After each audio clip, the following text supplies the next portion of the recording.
मेरे प्यारे बच्चे, आज मैं तुम्हारे लिए एक बहुत ही महत्वपूर्ण संदेश लेकर आया हूँ। यह संदेश सुनना तुम्हारे लिए अत्यंत आवश्यक है, इसलिए इस संदेश को अनदेखा या बीच में छोड़ने की गलती बिल्कुल भी मत करना। इसे अंत तक ध्यानपूर्वक पूर्ण सुनना। मेरे प्यारे बच्चे, यदि तुम मुझसे प्रेम करते हो एवं मुझसे जुड़ना चाहते हो तो हमारे इस चैनल को सब्सक्राइब करके कमेंट में ओम नमः शिवाय अवश्य लिखना। मेरे प्यारे बच्चे, बहुत दिनों से तुम्हारे प्रेमी का एक संदेश तुम्हें देना चाहता हूँ। मेरे प्रिय बच्चे, एक बात सदैव स्मरण रखो, रिश्ता बनाना जितना आसान होता है उसे जीवन भर निभाना उतना ही मुश्किल होता है। छोटे मोटे लड़ाई झगड़े से जो रिश्ते टूट जाते हैं, इससे पता चलता है कि वह रिश्ता कितना कमजोर था। इसमें प्रेम की कमी प्रत्यक्ष रूप से जाहिर होती है। एक दूसरे से उम्मीद लगाना ही सदैव रिश्ते में खटास लाता है। मैं जानता हूं मेरे प्रिय बच्चे, जिससे प्रेम होता है उससे उम्मीद जरूर होती है।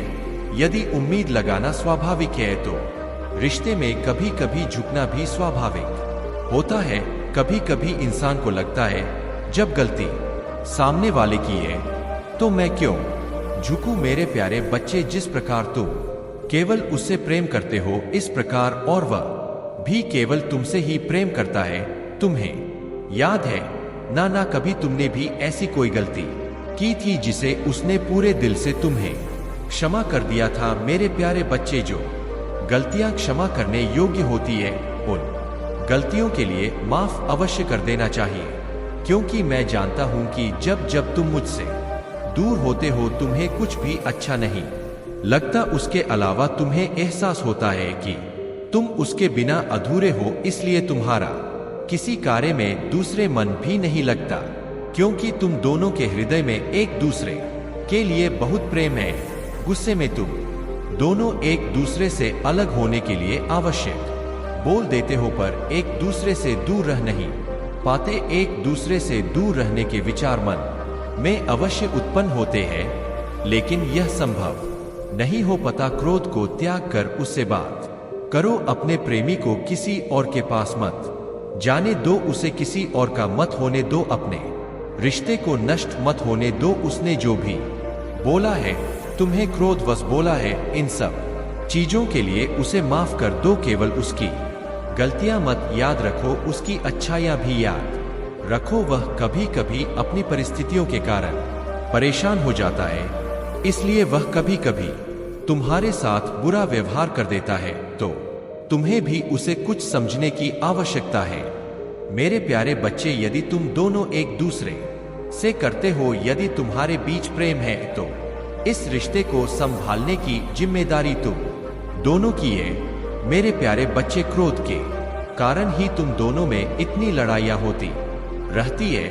अब तुम दोनों छोटी छोटी गलतियों को भी लेकर बेवजह लड़ाइयां करते हो, पर पहले ऐसा नहीं होता था। पहले तुम दोनों में जितना भी झगड़ा हो जाता था, लेकिन तुम दोनों में बाद में सुलझ हो ही जाता था, किंतु अब तुम दोनों एक दूसरे का चेहरा नहीं देखना चाहते। इस कदर छोटी सी गलती रूठ जाते हो एक दूसरे से, और यह केवल प्रेम के अभाव के कारण ही हो रहा है। यदि एक प्रेमी रिश्ता निभाना चाहता है और दूसरा नहीं, तो चाह कर भी रिश्ता निभाने वाला प्रेमी रिश्ता निभा नहीं पाएगा, क्योंकि ताली कभी एक हाथ से नहीं बजती, और वह भी हार मान करके इस रिश्ते को तोड़ देना जरूरी समझेगा। इसलिए तुम दोनों को अपने क्रोध पर नियंत्रण करना ही होगा और एक दूसरे पर पूर्ण रूप से विश्वास करना होगा, तभी यह संबंध सुंदर बन पाएगा।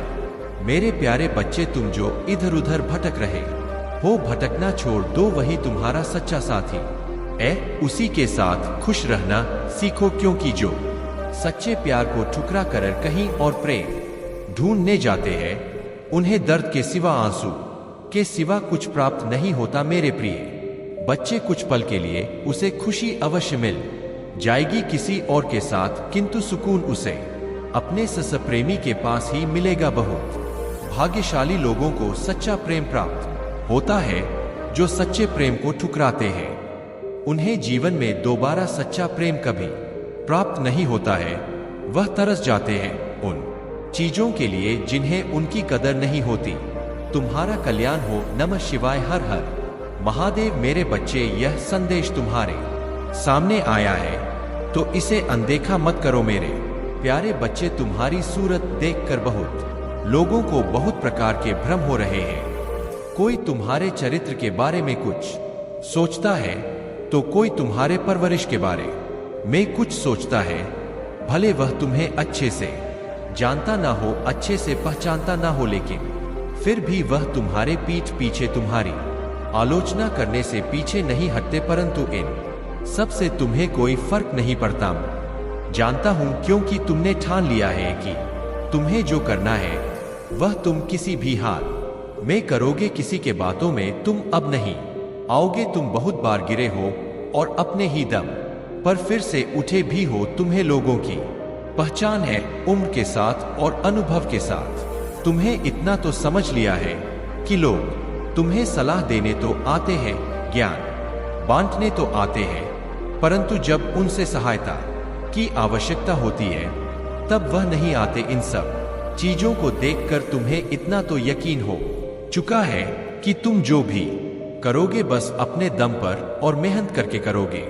कुछ लोगों को ईश्वर ने ऐसे चुन रखा है जिन्हें खुद के दम पर ही सब कुछ करना पड़ता है, जिनके लिए बहुत कम सहारा ईश्वर भेजते हैं। क्योंकि एक बार यदि किसी को सहारा मिल जाए तो वह अपने अंदर छुपे गुणों का इस्तेमाल नहीं कर पाते, अपने काबिलियत को दर्श नहीं पाते। इसलिए हमें यह बात समझनी चाहिए कि गलत परिस्थितियों हर किसी के जीवन में कभी ना कभी आती है। अगर इसके साथ लड़ना उसको आता है, जिसमें दम है, वही वास्तव में बादशाह है, जो केवल बोलना नहीं करके दिखाता है। मेरे प्यारे बच्चे, मुझे आशा है तुमने मेरी बातों को समझा है। सदा सुखी रहो, कल्याण हो तुम्हारा। ओम नमः शिवाय। हर हर महादेव।